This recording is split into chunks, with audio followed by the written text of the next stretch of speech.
તમે આ રીતના આંગળીની મદદથી પણ પાપડને બનાવી શકો છો। આ રીતે પાપડ પણ એકદમ ઇઝી રીતે બની જશે। તમે જુઓ। હેલો ફ્રેન્ડ, તો તમે ચોખાના પાપડ, ઘઉંના પાપડ બનાવતા હશો અને ખાતા પણ હશો, પણ આજે હું તમારી સાથે શેર કરીશ વ્રત ઉપવાસમાં ખવાય તેવા બટેકાના ક્રિસ્પી પાપડની રેસીપી। તો આ બટેકાના પાપડની વેફરની સિઝનમાં જ બનાવવામાં આવતા હોય છે। આખું વર્ષ બગડે નહીં તેવા બટેકાના પાપડ બનાવવાનું શરૂ કરીએ। તમે જોઈ શકો છો કે એકદમ પાપડ આપણા ક્રિસ્પી થયા છે। તમે તો એકવાર જરૂરથી ટ્રાય કરજો। 1 કિલો બટેકાને બાફીને લીધેલા છે।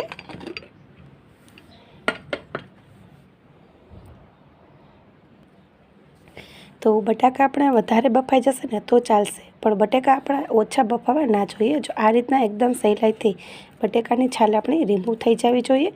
જો બટેકા કાચા હશે ને તો થોડીક પ્રોસેસ તમને કરવામાં વાર લાગશે, જેથી કરીને બટેકા આપણે એકદમ વધારે જ બાફવાના છે।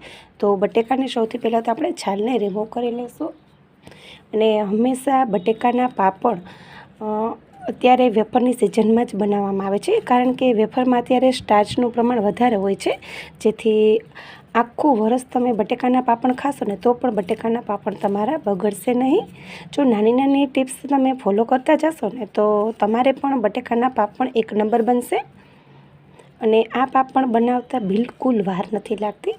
20થી 25 જ મિનિટમાં પાપડ બનીને તૈયાર થઈ જાય છે। તો ચાલો આ જ રીતે આપણે સેમ પ્રોસેસથી પહેલાં તો બટેકાની છાલને રિમૂવ કરવાની છે। તો આ રીતે બધા જ બટાકાની છાલ રિમૂવ થઈ ગઈ છે।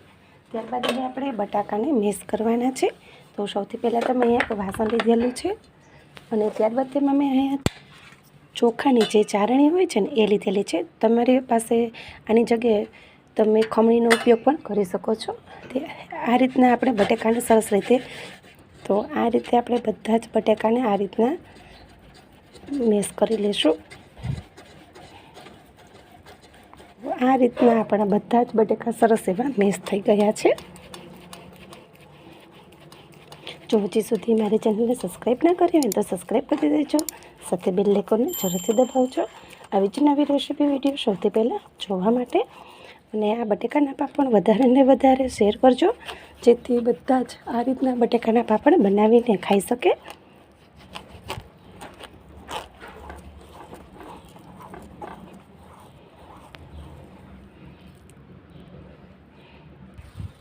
તો બટેકા આપણા સરસ એવા ઘસાઈ ગયા છે। ત્યારબાદ આપણે જેમ રોટલીનો લોટ તૈયાર કરતા હોય ને આ રીતના આપણે એકદમ સરસ રીતે બટેકાને ફેટી લેવાના છે। તો આ પ્રોસેસ આપણે 8થી 10 મિનિટ સુધી કરવાની છે। જેમ તમે સરસ એવા બટેકાને ફેટશો ને તેમ એનો બટેકાના પાપડનો કલર એકદમ સરસ આવશે। થોડીક મહેનત લાગશે, પણ રિઝલ્ટ તમારે જોતું હોય ને તેવું જ મળશે। તો આ પ્રોસેસ કરવી એ ફરજિયાત જ છે, બિલકુલ સ્કીપ ના કરતા। તો આ રીતના આપણે 8થી 10 મિનિટ સુધી ફેટી લેશું। જો તમને આ રીતના ફેટવામાં બટેકું થોડુંક વધારે ગરમ લાગે ને તો તમે તેલવાળો હાથ પણ કરી શકો છો।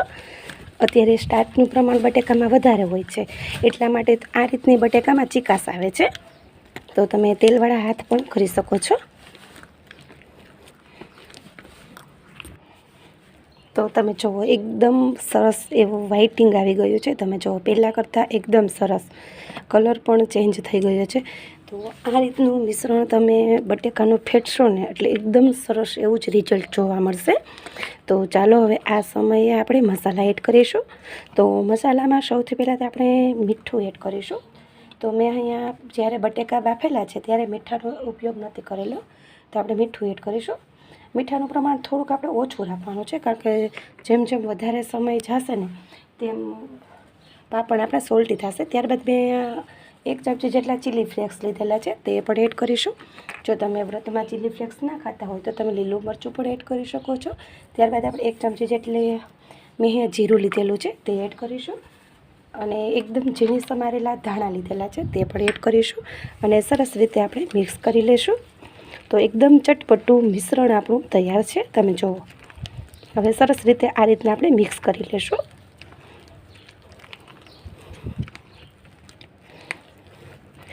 તો આ પાપડ આપણે નથી ખીચુને આપણે બાફવાનું કે નથી પાપડને વણવાના, એકદમ ફટાફટ આ પાપડ બની જાય છે. અને આ પાપડ તો બાળકો પણ બનાવી શકે છે. બસ જો લુવા થઈ જાય ને, એકદમ સરસ આપણે લુવા તૈયાર થઈ જાય ને, ત્યારબાદ પાપડ બનાવતા તો બિલકુલ વાર નહીં લાગે. ફટાફટ જ તમે આ પાપડ બનાવી શકો છો. એકલા તમે બનાવતા હશો ને તો પણ 25થી 30 જ મિનિટમાં પાપડ તમારા બનીને તૈયાર થઈ જાય છે.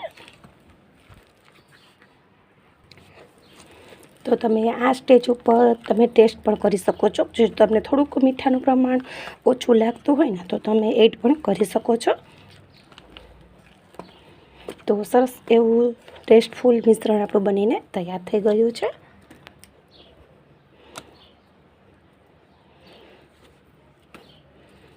જો આ રીતનું એકદમ રબરની જેમ ચોટવું જોઈએ. જો આ રીતનું તમારું મિશ્રણ થાય ને એટલે કમ્પ્લીટ એવા પાપડ થશે. તમે જુઓ.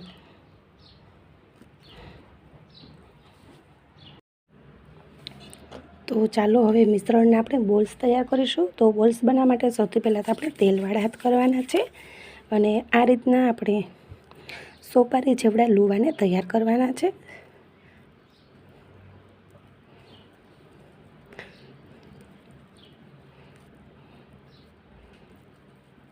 અને જે પ્લેટમાં આપણે આ લુવું મૂકવાનું છે એ પ્લેટને પણ આપણે તેલવાળી કરવાની છે.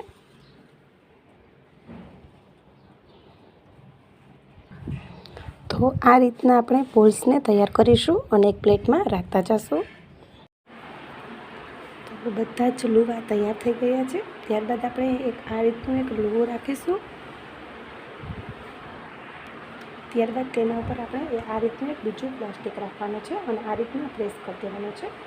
ત્યારબાદ આપણે આ રીતની કોઈ પણ જાતની પ્લેટ લેવાની છે અને તેના વડે આપણે આ રીતના પ્રેસ કરી લઈશું, જેથી પાપડ આપણું એકદમ કમ્પ્લીટ બનીને તૈયાર થઈ જશે.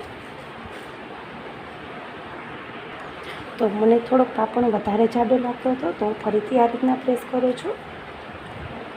તો તમે જોઈ શકો છો એકદમ મસ્ત અને પાતળો પાપડ આપણો બનીને તૈયાર થઈ ગયો છે. ત્યારબાદ આપણે આ રીતના ઉપરથી પ્લાસ્ટિકના કવરને હટાવી દઈશું. તો સેમ પ્રોસેસથી બધા જ પાપડને આપણે તૈયાર કરવાના છે.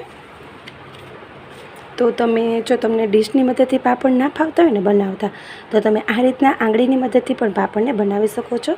આ રીતે પાપડ પણ એકદમ ઇઝી રીતે બની જશે. તમે જુઓ.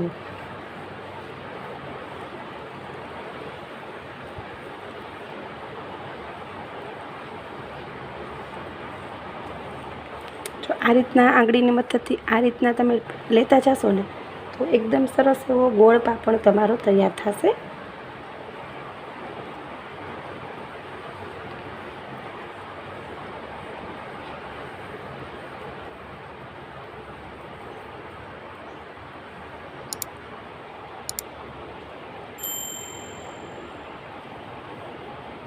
તમે જોઈ શકો છો એકદમ સરસ ગોળ પાપડ આપણો તૈયાર છે.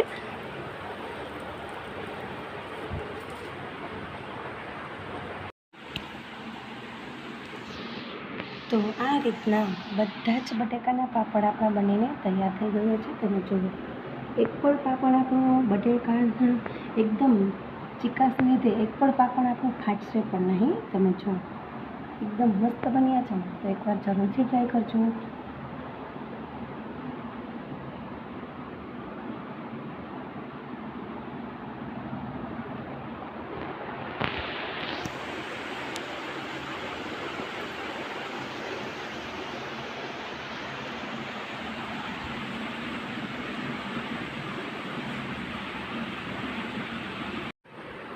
તો લગભગ 3 કલાક જેવું થયું છે અને પાપડ આપણા તમે જુઓ ઉપરથી ડ્રાય થઈ ગયા છે. તો આ સમય ઉપર પાપડને આપણે આ રીતના એકદમ હળવા હાથે ઉપાડી લેવાના છે. તમે જુઓ એકદમ ઇઝીલી પાપડ આપણો સરસ એવો ઉખડી જાય છે. તો સેમ પ્રોસેસથી આપણે બધા જ પાપડ તમે જુઓ એકદમ મસ્ત બન્યા છે ને. જુઓ કોઈને એવું નહીં લાગે કે આ બટેકાના પાપડ છે અને એકદમ આછા બન્યા છે. જુઓ એક પણ પાપડ તમારો ફાટશે નહીં. જો આ રીતના તમે પ્રોસેસથી બટેકાનું છીણને ખમણ મેશ કરશો, જો નાની નાની ટિપ્સ ફોલો કરશો ને તો પાપડ ફાટશે નહીં અને એકદમ ઇઝીલી તમે જુઓ મસ્ત એવા ઉખડી જાય છે ને પાપડ. તો આ રીતના પાપડને આપણે ઉખડી લેવાના છે અને આ પાપડને તમે છાંયે અથવા તડકે બંને જગ્યાએ તમે બનાવી શકો છો.